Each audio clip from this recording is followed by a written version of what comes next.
À la découverte d'une station de ski nordique dans le Livradois-Forez, le col du Béal, avec plus de 20 cm de neige. C'était jusqu'à aujourd'hui la seule station nordique ouverte en Auvergne. Et puis elle était hier encore la seule station nordique ouverte en Auvergne avec plus de 20 cm de neige offert aux skieurs. Le col du Béal est sans doute moins connu que les domaines nordiques du Sancy et du Cantal, mais le site a de nombreux atouts et offre une alternative à l'est du Puy-de-Dôme. Découverte avec Pierre-Olivier Bell et Julien Lecoq.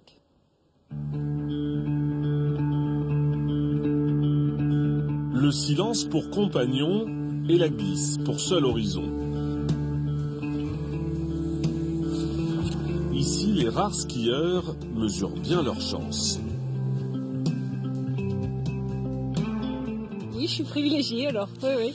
On a un cadre magnifique, il fait plutôt beau temps, on profite vraiment du paysage. Et la neige est très agréable et puis on a une bonne glisse, même s'il n'y en a pas beaucoup, elle est quand même bien tracée sur l'ensemble du domaine.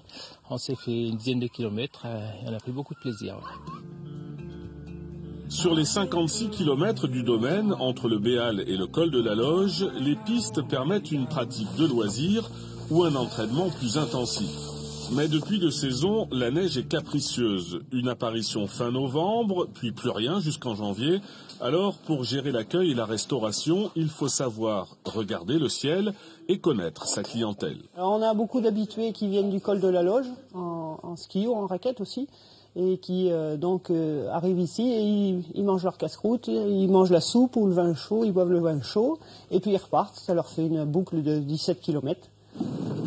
En voilà d'autres qui attendaient avec impatience de frotter leur coussinet sur les blancs chemins.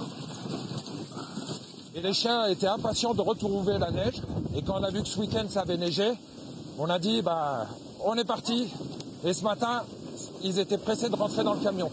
On a des amis qui sont dans le Cantal ou du côté du Sancy, ils ne peuvent pas faire du traîneau. Et nous, on en fait déjà régulièrement. Désormais, d'Ambert-à-Billon, la promotion touristique dépend d'une seule structure. Objectif, une meilleure lisibilité de l'offre. Les Puy-de-Dômois, beaucoup de la région Livradois-Forez, quelques Clermontois, même si ils sont pas tous au courant que les crêtes du Forez, on peut pratiquer du fond, de la piste. Donc c'est l'occasion de dire il y a du fond et de la piste sur les Hauts-de-Chaume et sur les crêtes du Forez. Et puis comment évoquer le Béal sans un mot pour François Goutefard, à 86 balais. Il se balade chaque semaine sur les crêtes du Forez et ça dure depuis 40 ans. Alors si vous passez par là, vous le croiserez sûrement. Merci bien, hein. Et un de ces jours,